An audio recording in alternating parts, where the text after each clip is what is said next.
Hey everybody, Drew McLellan here with another episode of Build a Better Agency. And actually, this is an exciting episode. It is our 100th episode. So if this is your first time listening, it's a great time to jump into the podcast. If you've been with us since the beginning, thank you so much for your time and attention. You know, we started this almost 2 years ago, and we started it as an experiment to see if you guys would like it and if we could find guests that would hold your interest. And if I was a decent host, and I'm grateful that you've stuck around. I'm grateful that you find it valuable, and we're going to keep going. So 100 is just the beginning. So thank you for helping us hit this milestone. Really excited about it. But I will tell you this, we've been doing some things at the end of the podcast that I kind of think you're missing out on, because I suspect that as soon as you hear me go, well, this wraps up another episode of Build a Better Agency, you go on to the rest of your day. So I think you've been missing some good stuff, and I'm going to flip things around on this podcast, and I'm actually going to run the end of the podcast right now in the very beginning, so you can't miss it because I haven't given you the good stuff yet.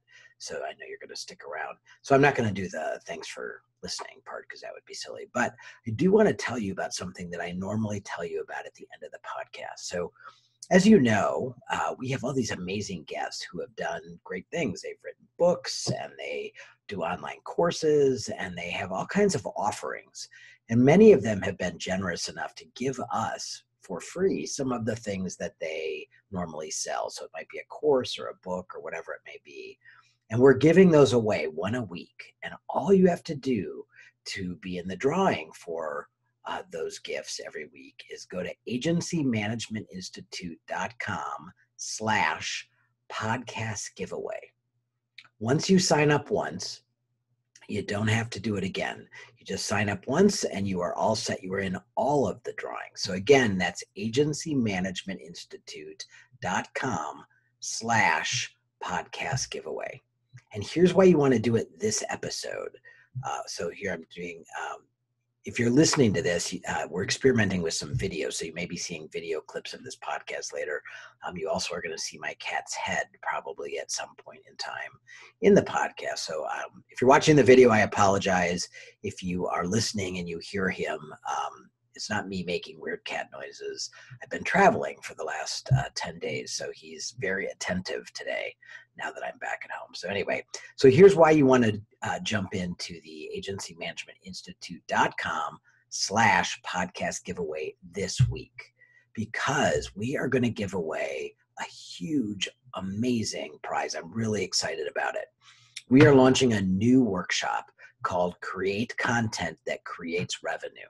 And it's all about how to create content, how to author a book, how to launch a podcast or video series, how to get on the speaking circuit. We're not only going to show you exactly how to do all of those things in a way that does not impede on your day job, but we're also going to show you how to monetize all of those things. There's lots of different ways to make money, everything from sponsorships to getting paid to speak to new clients. And we're going to show you all of the different ways to take what all agencies are doing, which is creating content, and instead of it being a cost to your agency, now it can actually be a revenue stream. So for 2 days, we're going to be teaching that content around how you create the content and how you create the revenue from that content. That workshop is January 16th and 17th in Orlando, Florida. If you know me at all, you know that when I say Orlando, Florida, what I really mean is the workshop is being held on Disney property. If you were to register for that workshop, which you are more than welcome to do, and we would love to have you, you would pay $1,695. So we're giving away one seat to that workshop.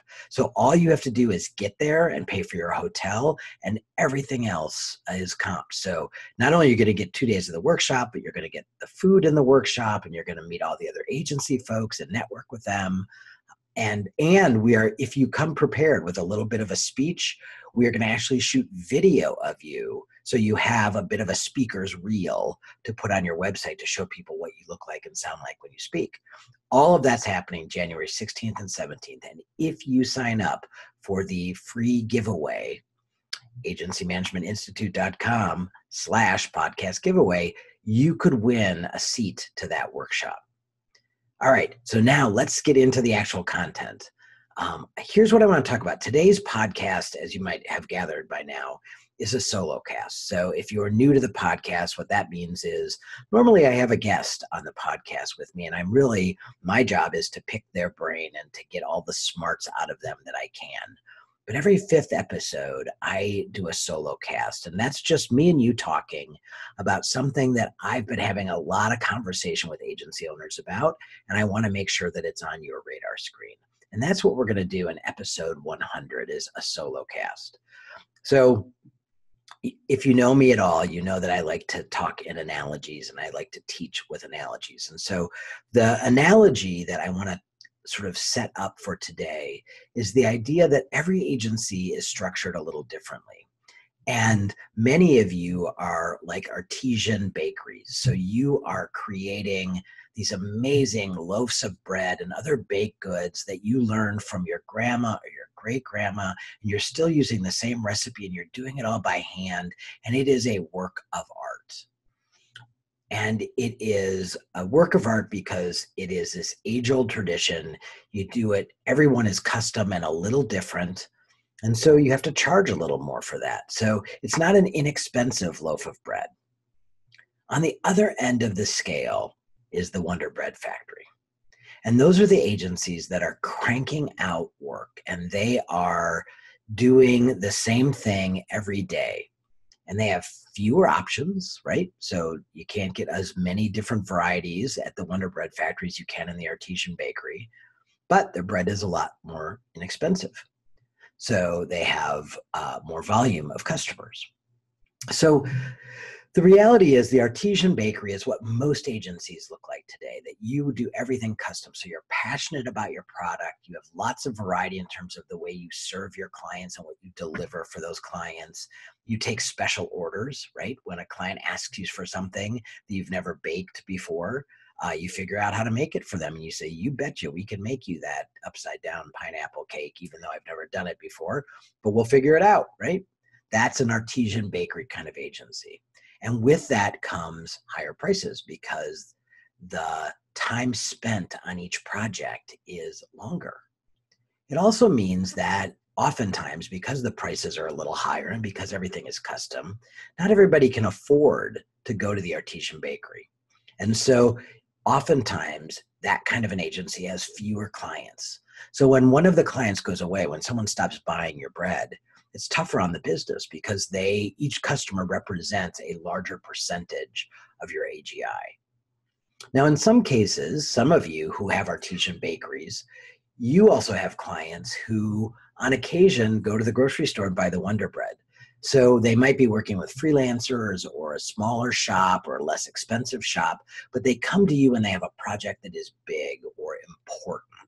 It might be an annual report, it might be a new creative campaign, but odds are you're probably sharing that client or customer with other folks. Now, on the flip side, if you have a Wonder Bread Factory sort of agency, you are much more focused on process and systems so that you can efficiently make the bread. It is all about making as much bread as you can, as quickly as you can, at a quality level that you're happy with. So this is not about not doing a good job. This is not about not offering value. It's just a different kind of value and a different kind of product. So you're offering your customers fewer options, but you're very consistent. So every loaf of bread looks and tastes and feels the same. And oftentimes to your customers, you're less expensive because you as a bakery or as an agency, you count on the volume. So you're probably serving a lot more customers or clients than the artisan bakery kind of agency is. And honestly, as I look at the agencies that I work with, and I work with agencies that are very artisan bakery-esque, and I work with agencies that are very much like the factory. They have an efficiency and they're sort of like a machine. They just crank out the work, and it's very defined work. And both of them, and by the way, there's a lot of room in the middle between those two. I'm not suggesting you have to be all in on one or all in on the other. What I want you to start thinking about as I'm describing this is A, where's your agency? And B, is where your agency at today where you want it to be? Have you really weighed the pros and cons of this spectrum of how agencies are structured? And are you in the right place? So it's interesting to me as I look across the spectrum of agencies I work with, and most of the agency owners who run artisan bakery kinds of agencies, they're agency people. They grew up in an agency. They might be an old art director or copywriter or account person, but they grew up in an agency and now they happen to own a business. So many of them are what I call accidental business owners, where they left a job or they got downsized, they hung up a shingle, and next thing they know, they're running a business and they have 10 employees or 20 employees or 50 employees. And they're sort of looking around going, but I love the work. I want to do the work. I miss doing the work. So if you sit in your office crunching financials and dealing with HR issues, and you long for the day that you can go back to being an art director or copywriting or just dealing with client strategy, you love that, odds are you're running an artisan bakery sort of agency.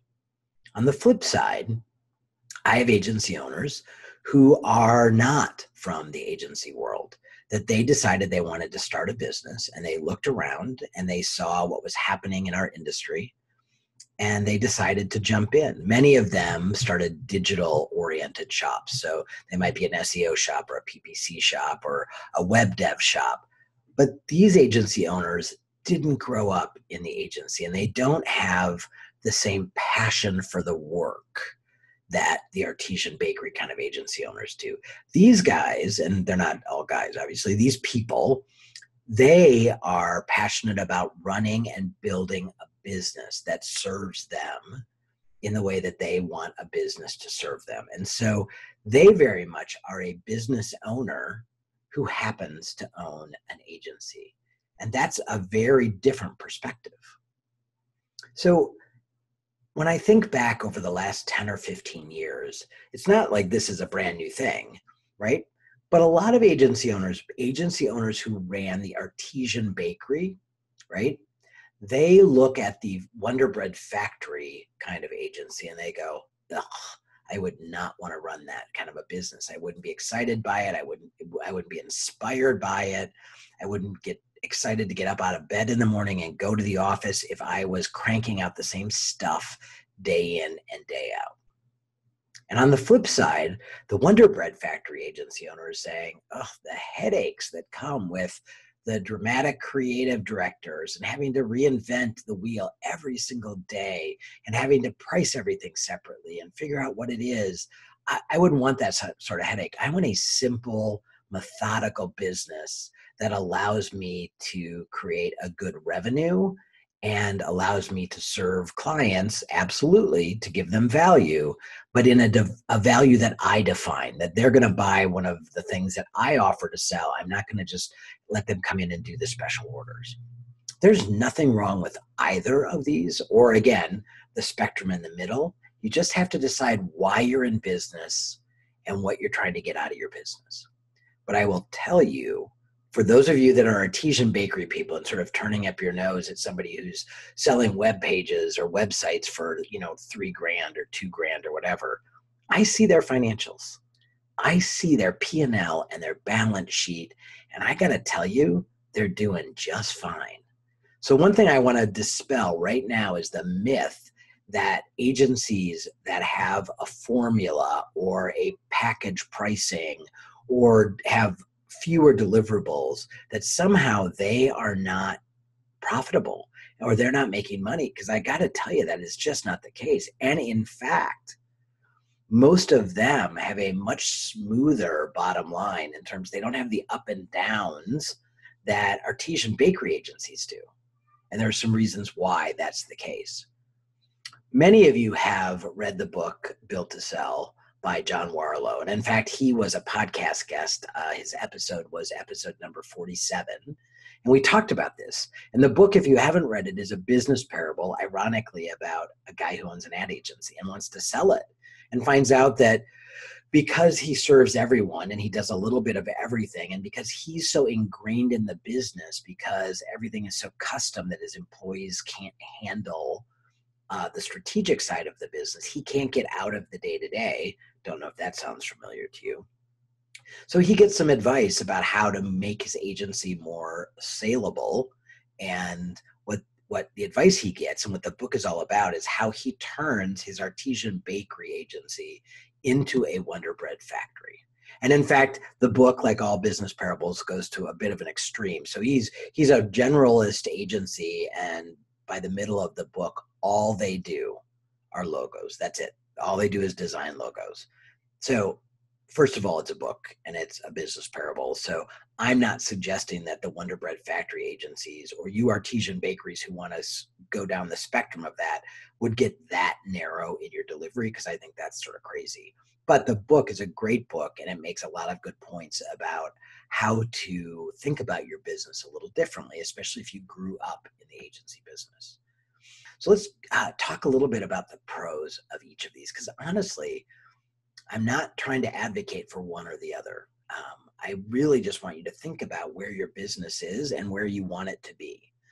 So some of the pros of being the artisan bakery are, number one, it's easier to attract talent. So young people going to college to study marketing or advertising or media or digital marketing, they want to work in a creative agency. They want to work in your kind of bakery. They don't want to work in a factory. They want to be able to create. They want to be able to be either strategically or creatively build something out of their head and serve their clients in a way that's unique. So that's number one. If you want to hire kids who went to school for advertising or marketing, an artisan bakery is absolutely what they think they want to work in. So that's for sure. Also, it's easier for you to get to be a partner with your client. It's very difficult to do that in the Wonder Bread model because it's off the shelf, right? You got to buy what we sell. But with an artisan bakery, you really can sit down, roll up your sleeves, and figure out the strategy with a client, and then come up with all kinds of custom solutions for them that solve their problem. So for those of you that really want to sit at the C-suite and have a strategic conversation with clients, the artisan bakery is a better place for you to do that. There's also a prestige that comes with running this kind of a business. You get to create things that are memorable. You get to work with brands that people recognize. And you win awards and do all kinds of things that make your business and you as the owner, a bit of a celebrity. And everybody loves that, right? You get recognized for the good work that you do. So those are some of the great reasons why being an artisan bakery makes sense. You can certainly charge a premium price for your product. That's another pro that comes with that. Because you are creating everything custom, there's value in that, right? On the flip side, there are some pros to being the Wonder Bread factory too. Number one, and probably the most prominent one, is that losing a client's not going to kill you. Unlike an artisan bakery where you have few clients who spend a lot of money, in the Wonder Bread factory model, you have a lot of clients who each contribute a smaller amount to the AGI of the agency. So some of my Wonder Bread type factory clients, they might have 100 or 150 clients that they are serving every single day and every single week and every single month, which is not at all what it looks like on the creative boutique agency side, right? Or the artisan agency. So the upside of that is if a client goes away, well, you hate to see a client go away. It's not 20% of your AGI. You don't have to do a big layoff like you might have to on the artisan side if your gorilla client goes away. Another advantage of the Wonder Bread factory is that the employees are a lot less expensive because you're teaching them a repeatable skill. You're not asking them to be a marketing genius. You're not asking them to be an amazing art director. You are hiring people who enjoy process and efficiency and systems and doing something the same way over and over. I'm not suggesting that those employees aren't bright, because they are, but they typically have a skill set that is more defined and more narrow in scope. And the people at the top who are figuring out how to do it probably cost more money, but you have more people down below in the lower ranks who are just doing the same thing over and over again for different clients. And so they typically cost you a little bit less. It's also easier for you as the owner to step away. Your role as sort of the strategic leader is not as critical in the Wonder Bread Factory. So you can train people to do and deliver the kind of work that your company wants to deliver easier if you're not sitting down and like customizing strategy for a client by asking better questions and hearing what they're saying and extrapolating and doing research and all the things that happen on the artisan bakery side of the business. So if you aspire to not be as involved in the day-to-day, or maybe to not even be on site every day, maybe you want to have a winter home or you want to start another side business or something else, then for you, it may make more sense to go to the Wonder Bread Factory side of the spectrum. Again, not all the way over, you don't have to, but maybe you want to skew in that direction. It's also easier to sell a Wonder Bread Factory agency. So much like John Warlow told us in the book, Built to Sell, when the agency owner isn't integral to the agency, and when there are defined systems and processes and the work can be replicated easier, that makes the business more sellable. It makes it easier for a buyer to buy it intact and count on it being successful after the owner steps away. It's not as creatively fulfilling, that's for sure. It is fulfilling in a different way. The reward is in the revenue and the building of the business.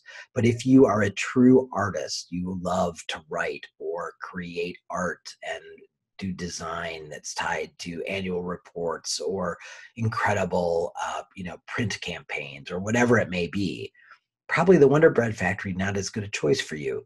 The reward there is all about building the business and what you get out of that as compensation, right? And that you're building a great business where it's fun for people to work and that you have employee loyalty. All of that exists as well, but you don't get the creative juices that you get with an artisan bakery kind of agency.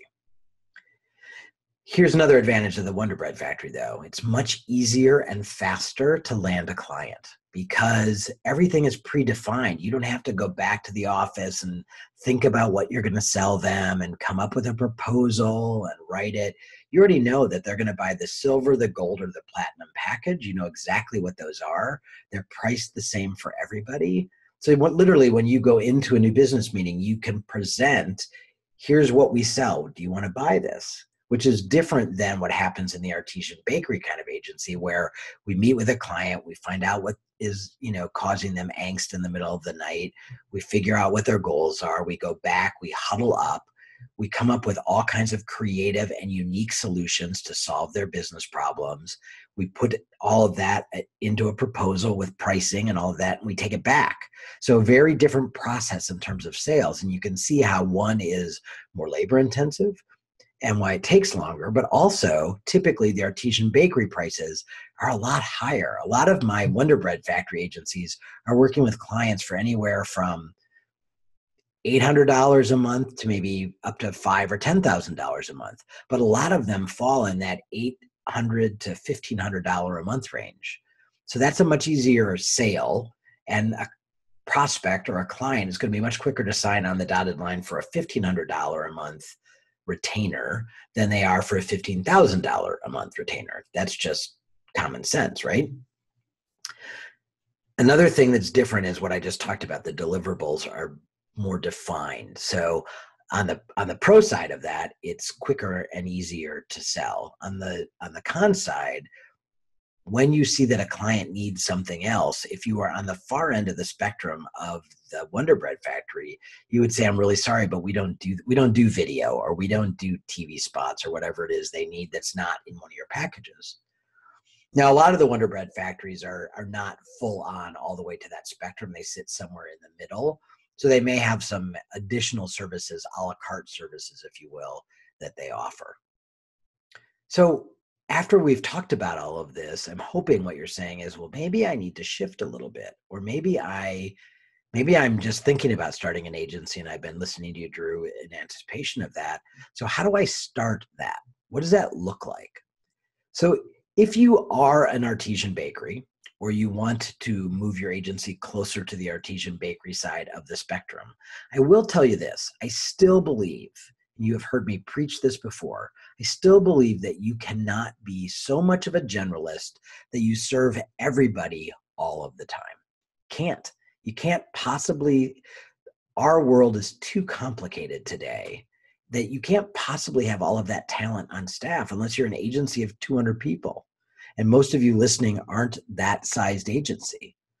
So you have to narrow your focus. You have to narrow your focus in terms of industry niches so you can really dive deep into some industries and really have a depth of knowledge that gives you an expertise and a thought leadership position around whatever that industry is. You cannot be everything to everything to everyone. Can't do it. But within the industries that you serve, you can have a wide range of offerings. So you can do everything from strategy and PR and media and digital media buying and creative and everything on the spectrum. In many cases, you might not do all of that in-house. You might be the quarterback of the team, but you might have some strategic partners in place. But you would be the ones sort of driving the campaign, driving the ship, and making sure that everybody is doing what they're supposed to do. That's an artisan bakery model. So if you're the Wonder Bread model, then in many cases, these agencies are sort of creating the factory around a delivery set. So digital marketing, so marketing automation, PPC, SEO, that sort of thing, web dev. Oftentimes they serve a wider range of clients in a wider range of industries because they have this very defined set of services and packages that they offer their clients. Sometimes they also are niched in an industry as well. But if you're going to do that, so let's say you're going to be in the healthcare industry, you're going to want to really narrowly niche, and you're going to only still want to have certain so you might do customer satisfaction and customer service in hospitals or in dock-in-a-box offices. So you might have an industry, but even within that industry, you're only going to have a very defined set of offerings. That's the key indicator that you are a Wonder Bread factory kind of agency, is that you have a predetermined, defined set of offerings, packages, if you will, right? Silver, gold, and platinum, that somebody can buy right off the shelf without customization, and it's already at a preset price. Okay, you don't get to custom order if you are building the Wonder Bread factory. So that's what I wanted you to think about today. What I want to encourage you to do is look at your shop and step back and say, I'm doing this for what reason? Is part of why I own an agency, or part of why I'm on the leadership team of an agency, is part of that because I want to create something new. I want to be the idea person. I want to partner with my clients and have them rely on me and call me when things are going bad, and that I am their thinking partner. And yes, I want to make a good living. And yes, I want my people to make a good living. But I love what excites me about my work is that the getting my hands dirty and serving clients in a really unique way, so that they literally are saying to me, you know what, I can't believe you're an extension of our team. I can't believe that we've done business for a while without you. Can't imagine doing business without you anymore. So glad you're at the table with us. If that's what gives you joy, if that's what makes you happy, then be an artisan bakery. Absolutely. If on the flip side, that's not your thing, maybe you didn't grow up in the agency business and you want to have a business that just generates consistent revenue, and you want to be able to serve your clients, you want to deliver value, but you want to deliver a defined value in a subset of products so that you don't enjoy the creative process that comes with making the packages. You don't enjoy the figuring out how do we do this better. What you enjoy is the running of the business and building a team that can run that business whether you're there or not. Then perhaps somewhere on the spectrum, you want to be leaning towards the Wonder Bread factory side. Both of them have incredible value. Both of them serve clients incredibly well. I have seen And no, agency owners on all levels of the spectrum of what we're talking about. And every one of them is running a good business and making a good living and loving the work that they do. It's really about aligning who you are and what makes you happy and what you're trying to get out of the business with how these types of businesses, these models, if you will, how they serve up those items. So spend a little bit of time thinking about what it is that you want. Look at the kind of business that you've built or the kind of business that you're working for, and make sure that those things match. Make sure that they align up together so that you are getting what you need out of your business. All right? Thanks for listening. Remember, we are giving away a seat to that workshop in about a week. So go to agencymanagementinstitute.com/podcast giveaway. That wraps it up for me. Thank you so much for sticking with us. Thanks for sharing episode 100 with me. Thanks for listening. Thanks for thinking about what we're talking about. I really love the emails and the notes and all the things that you guys send. I read them all. I try to respond to them as best I can. So if you have feedback, if there are things you want me to think about talking about, or a guest that you think would be great for the podcast, I'm wide open to those suggestions. You can always reach me at drew@agencymanagementinstitute.com. And I will be back next week with an awesome guest who's going to help you think differently about your business, help you expand your business, look at your business differently, ask yourself questions you haven't been asking, and build the business, which is what today's been all about, which is what this podcast is all about. Build the business that serves you in the way that you best want your business to serve you. Because you know what? You took the risk. Your house is on the line. So I want to make sure you get everything out of the business that you can. I'll talk to you next week. Thanks for listening.